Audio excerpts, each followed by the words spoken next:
wabarakatuh. Alhamdulillah pada pagi hari ini kita masih diberikan kesehatan oleh Allah Subhanahu wa taala. Semoga kita diberikan kesehatan sampai ke akhir hayat nantinya. Dan tidak lupa salawat serta salam kita kepada junjungan Nabi besar kita Muhammad SAW dengan mengucapkan Allahumma sholli ala sayyidina Muhammad wa ala ali sayyidina Muhammad.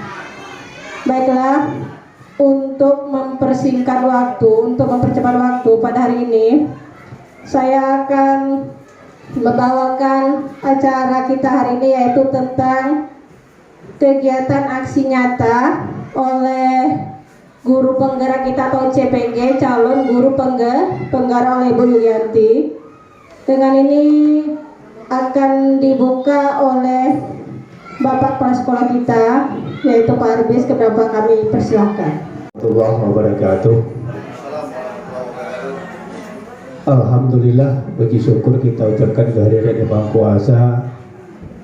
Dengan rahmat dan ridhonya kita hari ini masih diberi kesehatan kekuatan untuk melaksanakan kegiatan aktivitas kita sehari-hari.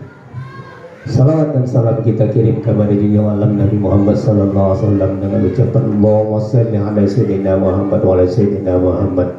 Moga kita dapat syafaatnya di yaumil mahsyar. Bapak komite yang saya hormati, rekan-rekan guru yang saya hormati,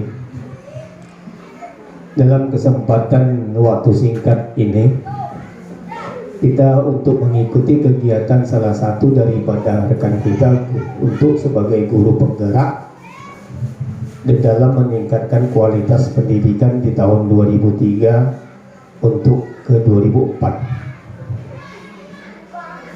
Memang pada umumnya namanya guru penggerak itu memang harus aktif, kreatif. Di dalam guru penggerak ini ada satu kesempatan yang terutama khusus bagi yang muda, 50 ke bawah, untuk 50 ke atas tidak bisa lagi. Jadi yang muda-muda itu saya berharap kepada rekan-rekan yang lain, istilahnya dengan arti kata ikut jejak ini. Mengapa demikian? Kegiatan pendidikan itu tidak bisa kita patok dengan jangka waktu panjang, karena para ahli, para pakar pendidikan itu mereka adakan satu simposium ataupun satu seminar. Mereka akan membicarakan bagaimana pendidikan ini lebih meningkat. Namun hal ini di dalam guru penggerak itu ada kesempatannya, salah satunya untuk ikut sertifikasi tanpa melalui PLPG. Makanya saya harapkan pada rekan yang di bawah, masih umur 25 yang belum masih di bawah 50, yang belum sertifikasi ini masih bisa diikuti ini. Jadi tanpa PLPG kita sertifikasi akan bisa diikuti. Cuman kalau tidak salah itu langsung mengikuti uji kompetensinya saja. Dengan arti kata materi PLPG itu sudah ada di dalam ini. Karena dalam kegiatan guru penggerak itu berbicara dengan kegiatan kita sehari-hari di dalam melaksanakan tugas. Bukan sehari-hari maksud kita sampai pekerjaan kita di rumah pun itu tidak. Maksud saya pekerjaannya itu isinya ini berkaitan dengan pekerjaan kita, tugas kita sehari-hari selama di sekolah.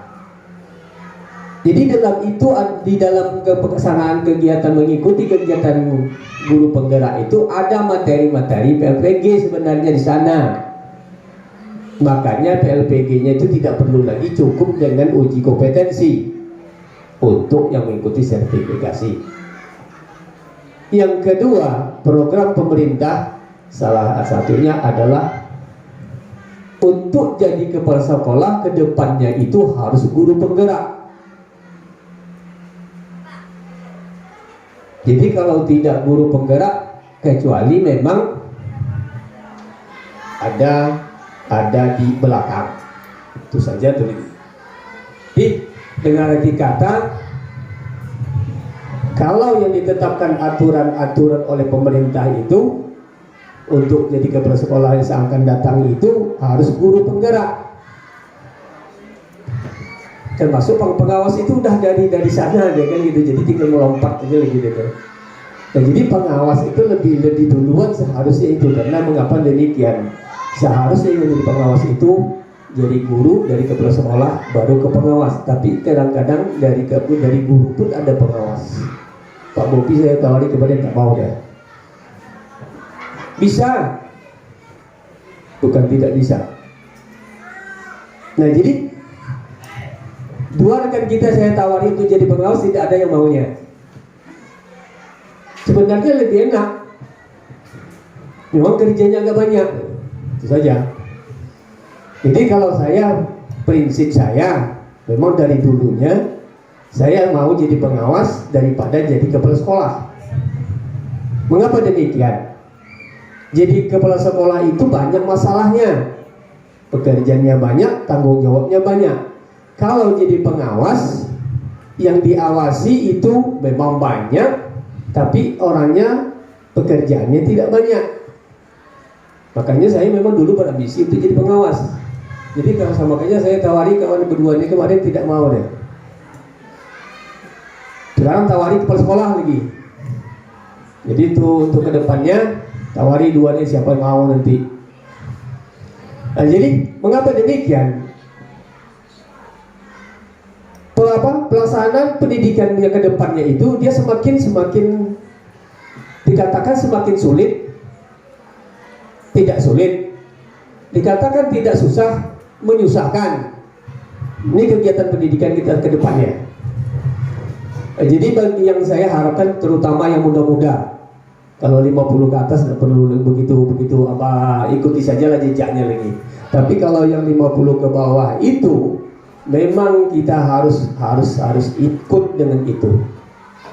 Kalau tidak tuh nanti akan ketinggalan. Ya, satu. Nah, jadi kita sebagai guru melaksanakan pekerjaan kita sehari-hari itu juga terpanya saya pantau-pantau itu dinilai oleh wali murid. Dulunya saya belum terbaca. Dulunya belum terbaca oleh saya karena persaingan waktu itu untuk jadi kepala sekolah, persaingan wali murid itu tidak ada.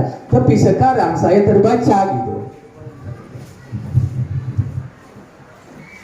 Jadi kita sebagai guru melaksanakan tugas kita sehari-hari di kelas di sekolah itu juga dinilai oleh wali murid, ya dong.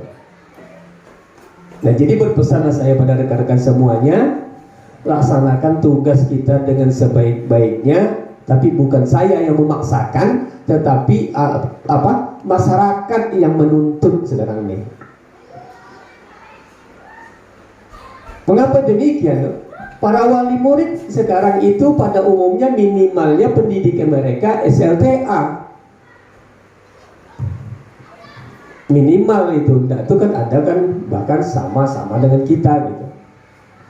Bahkan ada yang guru orang tua murid itu memang tidaknya profesinya tidak seperti kita, tapi ada yang lebih di pasca masa. Jadi orang sehingga lebih dengan pengetahuan itu bisa membaca kita. Nah, jadi saya berharap kepada rekan-rekan semua, jadi dalam kesempatan ini tolong tingkatkan kemampuan kita. Jadi di dalam melaksanakan kegiatan kita sehari-hari itu kita tolong perhatikan siswa. Karena saya baru-baru ini yang terbaca beberapa di tahun ajaran ini gitu. Di tahun ajaran ini karena udah jalan tahun ketiga saya di sini. Tahun ini di awal tahun kemarin saya terbaca. Tahun kemarinnya di tahun 2022 udah membayang-bayang tapi belum nampak. Tapi di tahun ini pas gitu sudah. Berarti dengan arti kata orang tua wali murid membaca pekerjaan kita. Karena ada yang nawar-nawar kan gitu, otomatis dibacanya kan gitu. Nah, jadi saya berpesan berharap kepada rekan semua, Kita memang santai pekerjaan kita, laksanakan sesantai-santainya, tetapi kalau kita tingkatkan kinerja kita. Dan dalam kesempatan aksi nyata itu, dengan arti kata kalau aksi nyata itu berbuat gitu. Jadi dalam kesempatan kita sehari-hari berbuat untuk meningkatkan pekerjaan kita, walaupun bagaimana caranya kan gitu. Karena mengajar itu tidak perlu kita mengajar, cuman kita istilahnya bagaimana anak itu perlu pintar, perlu bisa. Tidak perlu kita banyak-banyak gitu. Macam mana anak itu yang cuma kita pikirkan, macam mana anak itu bisa. Jadi sampai seandainya anak ini tidak bisa makan ini, macam mana dia mau makan itu. Sementara ini harus dimakannya gitu. Itu punya yang kita pikirkan gitu. Jadi macam mana caranya anak kalau kita memberi anak makan, anak kita itu tidak mau makan sayur, bagaimana caranya mereka supaya bisa makan sayur. Nah itu polanya sebenarnya. Jadi saya rasa itu saja yang perlu saya sampaikan pada rekan semua, karena ini ada beberapa, karena saya ada kegiatan di Pak Firman juga ada kegiatan. Atas perhatian kerjasamanya saya ucapkan terima kasih. Saya sudahi. Assalamualaikum warahmatullahi wabarakatuh. Inti yaitu acara uraian tentang aksi nyata yang akan disampaikan oleh Ibu Yulianti. Kepada Ibu kami persilakan. Baiklah Bapak Ibu, Bismillahirrahmanirrahim. Assalamualaikum warahmatullahi wabarakatuh. Yang terhormat Bapak Kepala Sekolah, yang terhormat Bapak Komite, yang terhormat Bapak Ibu Guru SD Negeri 003 Sungai Salak yang dirahmati Allah. Alhamdulillahirabbil alamin. Pada hari ini kita dapat berkumpul di kelas 1A ini untuk melaksanakan kegiatan diseminasi yang akan saya laksanakan. Dan tidak lupa pula salawat beriring salam kita hadiahkan kepada Nabi junjungan alam dengan bersama-sama kita bersalawat Allahumma sholli ala sayyidina Muhammad wa ala ali sayyidina Muhammad. Semoga dengan bersalawat kita semua mendapat syafaat dari beliau di yaumul akhir kelak. Amin amin ya rabbal alamin. Di sini Bapak Ibu, saya calon guru penggerak itu sudah menyelesaikan satu modul. Di dalam satu modul itu terbagi kepada 4 subtema. Yang pertama adalah modul 1.1, subtemanya tentang refleksi filosofis pendidikan nasional. Menurut Ki Hajar Dewantara, pendidikan itu ibaratkan petani yang menyemaikan benih-benih kebudayaan yang hidup di dalam masyarakat. Pendidikan dan pengajaran merupakan usaha yang dilakukan untuk menjadikan manusia mencapai kebahagiaan yang setinggi-tingginya, dan sehingga manusia itu menjadi manusia seutuhnya yang selamat dan bahagia. Kemudian untuk modul 1.2 yaitu tentang nilai dan peran guru penggerak. Jadi untuk nilai dan peran guru penggerak itu terbagi kepada 5 bagian. Yang pertama yaitu mandiri. Guru penggerak diharapkan mampu mendorong dirinya untuk melakukan perubahan sehingga dapat mengerjakan sesuatu yang terkait dengan perubahan yang diinginkan. Yang kedua adalah kolaboratif. Kolaboratif yaitu kerjasama ya untuk kepada berbagai pihak sehingga dapat mengembangkan dan menciptakan proses pembelajaran yang menyenangkan. Selanjutnya reflektif. Reflektif di sini guru penggerak diharapkan dapat menghubungkan ilmu yang diterimanya kemudian dihubungkan dengan ilmu pelajaran yang terdahulu sehingga dapat mengambil kesimpulan untuk permasalahan yang baru. Selanjutnya berpihak kepada anak ya. Guru berpihak kepada muridnya berarti dapat menempatkan diri. Kita itu sebagai guru dapat menempatkan diri kepada anak-anak kita, dan kita juga harus respect terhadap anak-anak kita. Kita tidak membedakan mana anak si A dan mana anak si B. Ya Bapak Ibu. Selanjutnya untuk nilai penggerak yang kelima adalah inovatif. Inovatif yaitu seorang penggerak mampu melaksanakan gagasan-gagasan baru yang terkait situasi tertentu ataupun permasalahan tertentu. Jadi dalam inovatif itu yang pertama adalah guru itu harus kreatif, kemudian mendapatkan ide baru, setelah itu beradaptasi dan mampu memodifikasi. Nah, itu tadi adalah untuk nilai dan peran guru penggerak modul 1.2. Sekarang modul 1.3 adalah visi guru penggerak. Jadi guru penggerak itu memiliki visi, yaitu visinya mewujudkan anak-anak Indonesia yang memiliki profil pelajar Pancasila. Baik Bapak Ibu, masih ingat itu profil pelajar Pancasila? Nah, yuk yang pertama apa? Beriman dan bertakwa kepada Tuhan yang Maha Esa dan berakhlak mulia. Kemudian yang kedua adalah apa?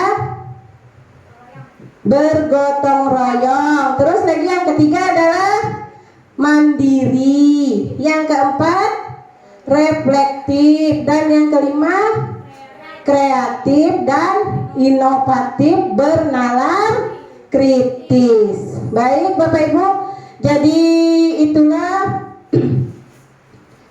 visi dari guru penggerak tadi. Selanjutnya kita masuk pada aksi nyata pendidikan calon guru penggerak. Nah, di sini selama saya melaksanakan pendidikan, saya dibimbing oleh seorang fasilitator, ibunya bernama Tri Susilawati. Beliau dari Padang. Kemudian kalau untuk di sini saya didampingi oleh Bapak PP dan CGP-nya adalah saya dan beberapa rekan saya. Selanjutnya rancangan tindakan aksi nyata yang melatar belakangi murid tidak suka akan peraturan, karena selama jika mereka melakukan pelanggaran maka akan mendapat hukuman. Pelanggaran itu mendapat hukuman cenderung akan mempermalukan diri murid tersebut. Di sini saya mempunyai tujuan aksi nyata itu adalah menciptakan murid yang merdeka dan disiplin, dan menumbuhkan budaya positif di sekolah dengan meyakini nilai-nilai kebajikan universal. Tolak ukurnya terbentuknya keyakinan kelas melalui kegiatan kesepakatan kelas yang dilakukan oleh kelas dan siswa. Siswa mampu menerapkan dan menjalankan keyakinan kelas yang telah dibuat. Kemudian di sini lini masanya, pertama saya menghadap kepala sekolah, menjelaskan pentingnya penanaman budaya positif dan keyakinan kelas di sekolah, serta meminta izin untuk mendiseminasikan bersama rekan guru. Kemudian mengumpulkan rekan guru untuk melakukan diseminasi pemahaman materi budaya positif atau keyakinan kelas dan segitiga restitusi. Selanjutnya memantau refleksi dan mengevaluasi keyakinan kelas yang telah dibuat. Di sini saya memerlukan dukungannya yang pertama dari kepala sekolah dan rekan guru serta murid agar tindakan yang disusun dapat dilakukan secara lancar dan menyeluruh. Dan juga dukungan yang dibutuhkan yaitu sarana dan prasarana untuk menumbuhkan budaya positif di sekolah kita. Lagi mendapatkan dukungan lagi dari orang tua dalam melakukan budaya positif di rumah. Jadi budaya positif ini bukan hanya sekedar di sekolah saja kita lakukan. Jadi kita mengharapkan dukungan dari orang tua siswa tersebut. Nah Bapak Ibu, berikut merupakan kegiatan diseminasi di sekolah mengenai pemahaman dan pengalaman budaya positif. Aksi nyata modul 1.4 menjabarkan pemahaman dan pengalaman penerapan budaya positif. Selamat datang kepada Bapak Ibu guru hebat. Mari kita bersama-sama berkolaborasi, saling mendukung demi mewujudkan disiplin positif di sekolah kita tercinta ini.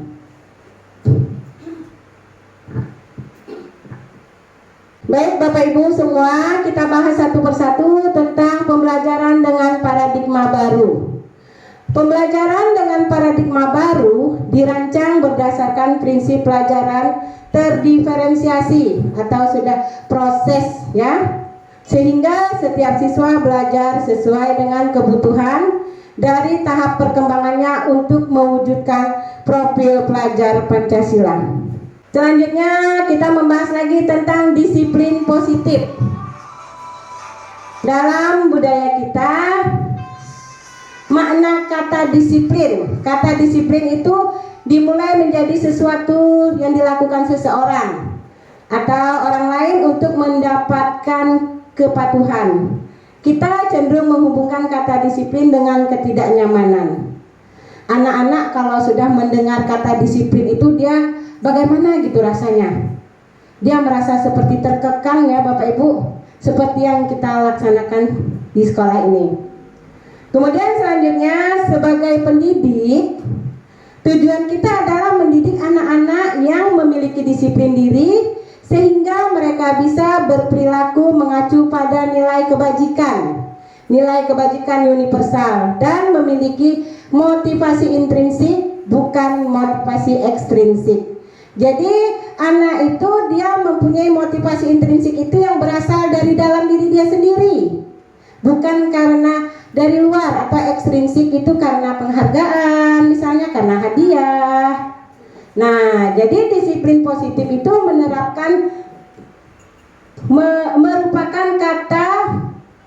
merupakan salah satu cara penerapan disiplin yang bertujuan untuk menumbuhkan kesadaran, memberdayakan anak melakukan sesuatu tanpa sogokan, ancaman atau hukuman. Kebutuhan dasar manusia. Kebutuhan dasar manusia itu terbagi 5. Yang pertama adalah kebutuhan bertahan hidup. Selanjutnya rasa kasih sayang dan diterima. Penguasaan. Bebas, siswa itu tidak terkekang, apalagi dengan peraturan. Yang selanjutnya adalah kesenangan. Motivasi merupakan dorongan yang timbul pada diri seseorang secara sadar atau tidak sadar untuk melakukan sesuatu tindakan dengan tujuan tertentu. Tujuannya itu seperti menghindari ketidaknyamanan atau hukuman. Jadi motivasi siswa itu murid melakukan disiplin karena takut akan dihukum. Nah, ia merupakan motivasi. Jadi kalau dia takut dihukum itu karena motivasinya ekstrinsik yang bukan datang dari dalam diri dia sendiri. Nah, dari luar, betul Bu. Kemudian lagi mendapatkan imbalan atau penghargaan dari orang lain. Murid melakukan disiplin karena ingin mendapatkan imbalan, merupakan motivasi ekstrinsik juga. Masih ekstrinsik ya. Jadi di situ 2 poin. Kalau dia melakukan disiplin positif karena dari diri dia sendiri, itu motivasi dari dalam. Kemudian kalau dia takut karena dihukum, berarti dia motivasinya dari luar. Kemudian ada lagi, dia mengharapkan imbalan. Nah, jadi dia mengharapkan imbalan ataupun bisa juga hadiah. Dia berarti motivasinya dari ekstrinsik atau dari luar. Baiklah Bapak Ibu, selanjutnya kita akan membahas konsep disiplin dengan identitas sukses. Identitas sukses di sini yaitu restitusi. Nah, apa itu restitusi? Restitusi adalah suatu konsep disiplin dengan identitas sukses karena siswa akan bertanggung jawab untuk perilakunya. apa yang dilakukan, salahnya apa. Kemudian siswa menyadari motivasi intrinsik dari dirinya itu.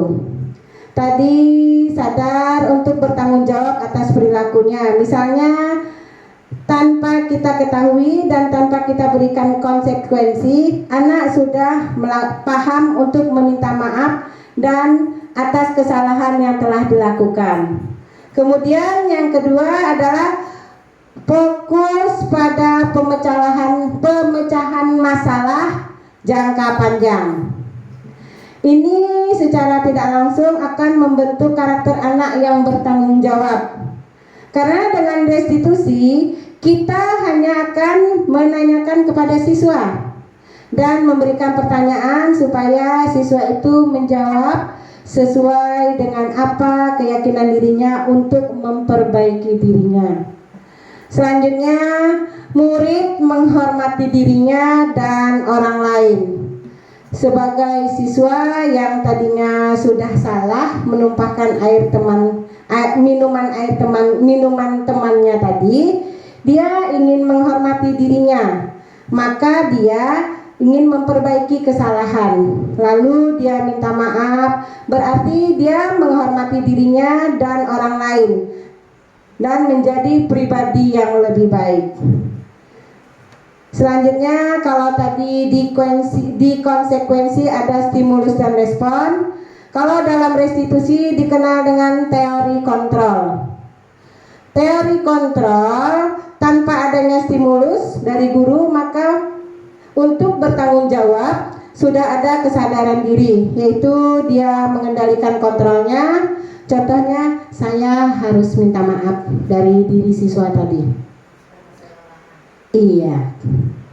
Kemudian yang terakhir adalah murid bersemangat untuk memperbaiki kesalahan. Apabila dia sudah memiliki kontrol yang baik dari siswa itu, dia memperbaiki dirinya sendiri tanpa paksaan, dengan semangat, dan jadi dia mengontrol diri itu lebih baik kontrol dirinya itu. Nah, selanjutnya kita mengenal itu restitusi dan apa itu pendekatan restitusi. Pengertian restitusi adalah proses menciptakan kondisi bagi murid untuk memperbaiki kesalahan mereka, sehingga mereka bisa kembali pada kelompok mereka dengan karakter yang lebih kuat. Itu dari Gosen tahun 2004. Kemudian ciri-ciri restitusi yang pertama adalah bukan menembus kesalahan, namun belajar dari kesalahan. Tapi dia belajar dari kesalahan yang ia lakukan. Belajar dalam arti itu merubah diri menjadi lebih baik. Kemudian yang kedua adalah memperbaiki hubungan. Ini merupakan sebuah tawaran, bukan paksaan ya. Jadi kita akan menawarkan kepada siswa, apa yang kamu lakukan? Apabila siswa menjawab, dia akan mengarahkannya.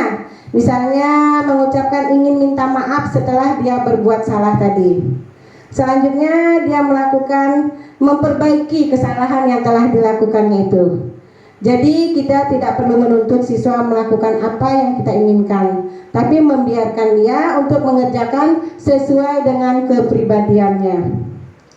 Selanjutnya mencari kebutuhan dasar untuk mendasari tindakan. Nah, di atas sudah dijelaskan 5 kebutuhan dasar ya. Tadi Bapak Ibu masih ingat itu kebutuhan dasarnya tadi? Kebutuhan dasar manusia yang pertama untuk bertahan hidup. Kemudian mendapatkan kasih sayang dan rasa diterima. Kemudian lagi kebebasan, penguasaan, dan kesenangan ya. Kebutuhan dasar, apa yang mendasari tindakannya itu? Nah, apakah tadi dia tidak sengaja karena dia berlarian terus, anak tadi ya, yang menyenggol tempat minum temannya sampai tumpah. Itu artinya ia membutuhkan kesenangan. Nah, anak-anak tadi lari-lari di dalam kelas jatuh. Kita tanya, kenapa kamu menumpahkan teman tanpa sengaja? Tanpa sengaja dia tuh menjatuhkan minuman temannya itu. Dia rasa senang gitu berlari-lari. Tak sengaja plak. jatuh minuman temannya itu ya. Selanjutnya fokus pada karakter bukan tindakan. Jadi kita ingin membentuk karakter anak yang bertanggung jawab, bukan hanya semata-mata dia bertanggung jawab supaya tidak dimarahi oleh ibu guru ya. Guru harus membersihkan, saya dari siswa tadi harus membersihkan air yang tumpah tersenggol oleh dia tadi. Yang dimaksud adalah fokus pada karakter. Jadi fokus pada karakter di sini siswa tadi bertanggung jawab. Baik Bapak Ibu. Selanjutnya yang terakhir adalah menguatkan dan fokus pada solusi. Solusi dari apa yang telah dia lakukan dan kesalahan yang telah dia lakukan. Siswa sering tidak mengerjakan PR. Kalau siswa sering tidak mengerjakan PR, kalau dari hukuman, guru menghukum siswa, misalnya ada yang karena dia sering, ini contoh saja ya Bapak Ibu ya, ada sering dia tidak mengerjakan PR, kemudian kita hukum menghormati bendera, ya guru marah, siswa menjadi takut, itu dalam bentuk hukuman ya. Kalau konsekuensinya, guru memberikan konsekuensi untuk mengerjakan PR-nya saat istirahat, di jam kerja, di jam istirahat ya Bapak Ibu. Tapi konsekuensinya itu 3 kali lipat. Nah, kemudian guru tegas dan siswa menghormati peraturan. Selanjutnya berkaitan dengan restitusi. Dengan restitusi, guru menanyakan keyakinan kelas atau dirinya untuk membantu menyelesaikan masalah. Jadi guru itu menanyakan keyakinan kelas apa yang telah kamu langgar, karena sebelumnya di kelas itu telah membuat keyakinan kelas. Kamu akan melaksanakan apa ya untuk memperbaiki diri dari restitusi tadi ya. Dan di sini guru terbuka, siswa menghormati dirinya dan orang lain. Dalam hal terbuka artinya guru tidak marah kalau kamu melakukan hal itu, tetapi guru membantu siswa untuk mencari solusinya, bagaimana siswa itu tidak mengulangi hal tersebut, dan siswa itu berubah untuk dirinya menjadi lebih baik lagi. Nah, selanjutnya 5 posisi kontrol manusia atau posisi kontrol kita sebagai guru ya. 5 posisi kontrol restitusi. Di sini 5 posisi kontrol restitusi kita sebagai guru. Yang pertama adalah di situ apakah kita itu sebagai penghukum. Kemudian guru itu pembuat rasa bersalah. Kemudian lagi guru itu sebagai teman. Terus lagi guru itu sebagai pemantau. Selanjutnya guru sebagai manajer. Itu ada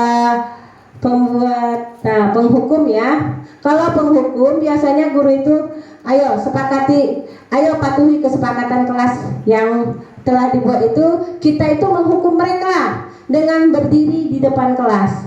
Jadi rasanya kurang efektif ya Bapak Ibu. Kemudian pembuat rasa bersalah, contohnya berapa kali Ibu harus kasih tahu kamu untuk tidak makan di dalam kelas. Ini contoh siswa yang makan di saat jam pelajaran ya Bapak Ibu ya.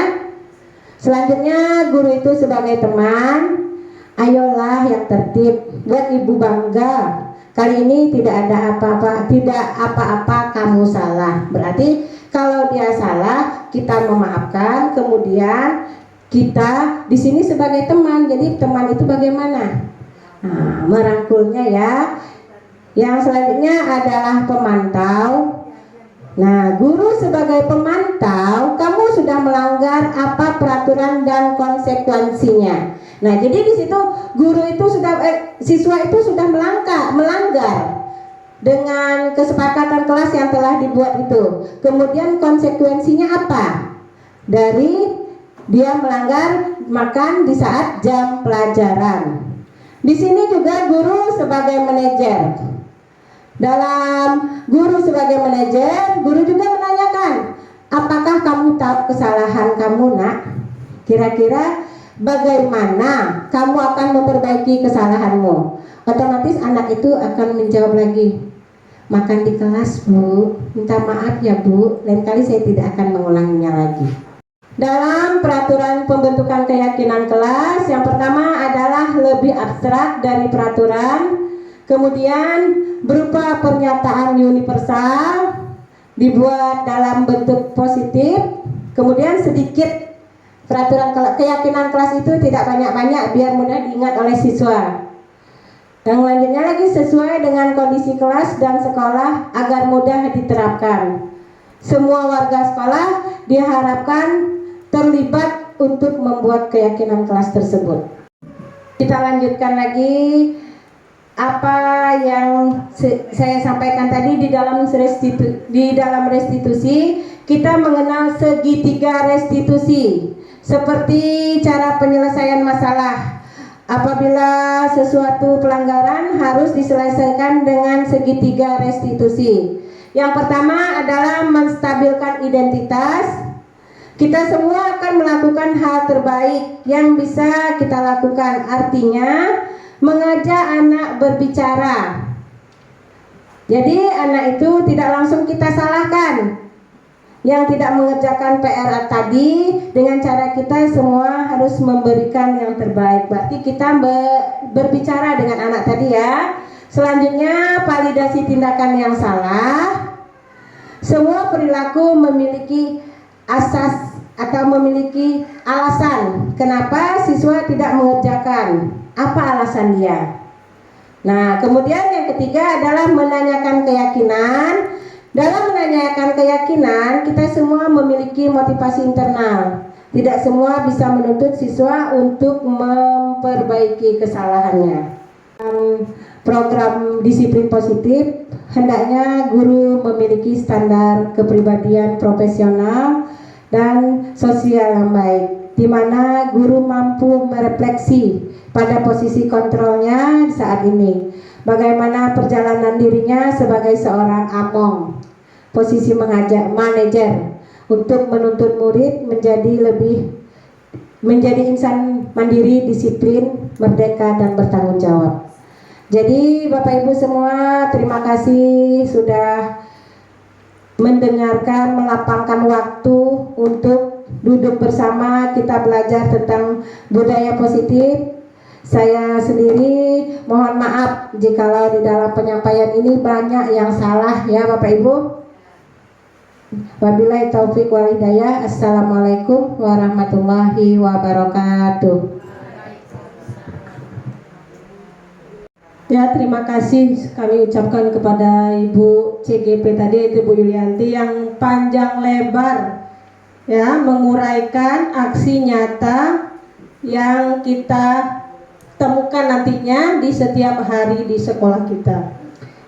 Ya, untuk acara hari ini karena uraian tadi sudah selesai, kemudian doa juga sudah, kita tutup acara ini dengan ucapan alhamdulillahirabbil alamin. Dan kepada ibu-ibu semua dan bapak-bapak semua, dengan adanya aksi nyata tadi yang dijelaskan oleh Bu Yulianti, semoga kita sebagai pendidik, pengajar memiliki pikiran yang positif ya, dengan aksi nyata yang akan kita berikan kepada anak-anak kita nantinya. Dan untuk akhir kata, saya mohon maaf yang sebesar-besarnya jika di dalam membawa acara ini ada kesalahan atau kesilapan yang terucap dari bibir saya. Dengan akhiri ucapan assalamualaikum warahmatullahi wabarakatuh.